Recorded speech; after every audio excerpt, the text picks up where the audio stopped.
Firstly, let me introduce myself to all of you. My name is Alopi Latukefu, and I have been given the distinct honour and opportunity to take on the leadership for the Edmund Rice Centre for Justice and Community Education as its new director. The work of the centre takes effort, resources and funding which many of you continue to support through your generous, in-kind and direct financial contributions, which is valued and appreciated by those who work in the centre and those beneficiaries who are empowered by its work. As some of you may have read in the earlier announcement of my appointment, I am of Tongan German Jewish descent and grew up as a child in PNG, where my parents taught for 20 years at the University of Papua New Guinea. My father, Reverend Dr. Sione Latukefu, was a historian as well as an ordained minister in the Free Wesleyan Church of Tonga. His PhD thesis and then book, Church and State in Tonga, was the first major academic history about the Pacific written by a Pacific Islander and from a Pacific perspective. From 1989 to 1991, my father was the principal of Pacific Theological College in Suva. My mother, Dr. Ruth Latukefu Ni Fink, was an anthropologist who did her early research in Brewarrina and then later the Murchison district with First Nations communities in those regions in the 1950s. She was part of the early establishment of the Australian Institution for Aboriginal and Torres Strait Islander Studies. Along with my grandparents, she arrived in Australia as a refugee in the late 1930s. The reason for giving this extended background is to provide insight to my personal motivation and why the work of the Centre holds such importance for me and my reasons for applying for the role as director. I'm joining the Centre from a career that has spanned work in government and non-government, including work in the university, First Nations, community organisations and the private sector. I also worked as an advisor and chief of staff to the Minister responsible for Pacific Island Affairs from 2008 to 2009. The Centre brings together not only these areas of interest and passion for me, but also an opportunity to bring some of my experience, skills and knowledge to bear in meaningful and impactful areas of importance to Australia, the region and the world. The Edmund Rice Centre is an important and iconic institution that for more than a quarter of a century has raised awareness, advocated for change and promoted social actions in areas such as the rights and recognitions of our First Nations peoples, the rights and dignity of those arriving on our shores as refugees, and the plight of those in our immediate Pacific region facing the short and long-term impact of climate change on their lives and livelihoods. To say I'm filling the big shoes of my predecessor and Centre's founding director Phil Glendenning would be an understatement. It is clear from the brief time I have had to understand both Phil's contribution but also reach and impact he has brought to the role over nearly 27 years that not only is he a force for change and a motivator of the highest calibre,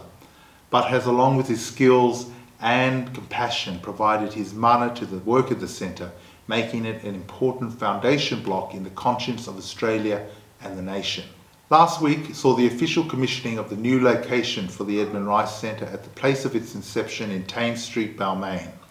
It was exciting to hear of the contribution the Centre has made over many decades to campaigns and programs such as the Sea of Hands, the Uluru Statement of the Heart, and the upcoming campaign for constitutional recognition and a voice to Parliament. The advocacy and work with refugee communities, shining a light on the inhumane, cruel and often unfair treatment perpetrated against some of the most vulnerable new arrivals to our shores. The Pacific Calling Partnership that has helped to promote the voices of our brothers and sisters in the region facing the existential threat of climate change to their homes and lives on our national stage and at the international level, as well as working with groups such as the business community on ethics, social advocacy and change, and with schools through our education and justice through the arts initiatives.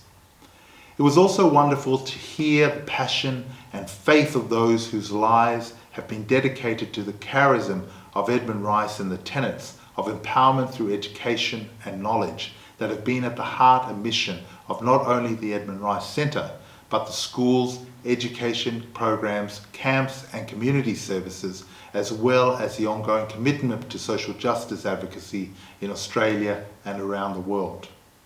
As we head into a next phase of the Centre, I am excited by the prospect of the coming year, which will see Australia making an important decision to recognise its first people in our nation's constitution and in a voice in policy, programs and the legislation that affects them. Our climate change work in the Pacific continues to evolve following the encouraging decisions made at COP27 to recognise and recompense those most vulnerable and impacted by climate change. Excitingly, we are seeing some of the thought leadership, advocacy and training extend to the Torres Strait, whose own elders and emerging leaders are interested in building further links and dialogue with those from the Pacific. Similarly, our work with refugee communities continues to build its partnerships, linkages and advocacy in Australia, which I hope can extend into work done through the partnerships it can continue to build within the Edmund Rice Network, but also with other partners in Australia and internationally. 31,000 TPV and SHEV holders are still living in limbo, with many deprived of seeing their loved ones for nearly a decade. It's time to end the suffering of those impacted by this policy. As we move out of the impacts from the COVID period, I'm also excited to re-engage our volunteers, including a younger generation of activists who may be keen to be part of the Edmund Rice Centre's work in future. To give this generation the skills, confidence and motivation to take forward the work of the Centre in future, it is equally important to engage other generations whose wisdom, experience and mentorship can make a real difference to a younger cohort's efforts and approach. To that end, I look forward to re-engaging with all our volunteer base and other networks going forward. I look forward to working with Andre Brown and the board of the Edmund Rice Community Services Group that our work comes under, as well as the local advisory council of the Edmund Rice Centre for Community Justice and Community Education and its long-standing chair, Mick Bazina. I also acknowledge the ongoing support and commitment by the Edmund Rice community, including the brothers who have so willingly given their time, resources and support to the work of the Centre. I'm optimistic about the Centre's future and look forward to ongoing engagement with you all as we take this journey together.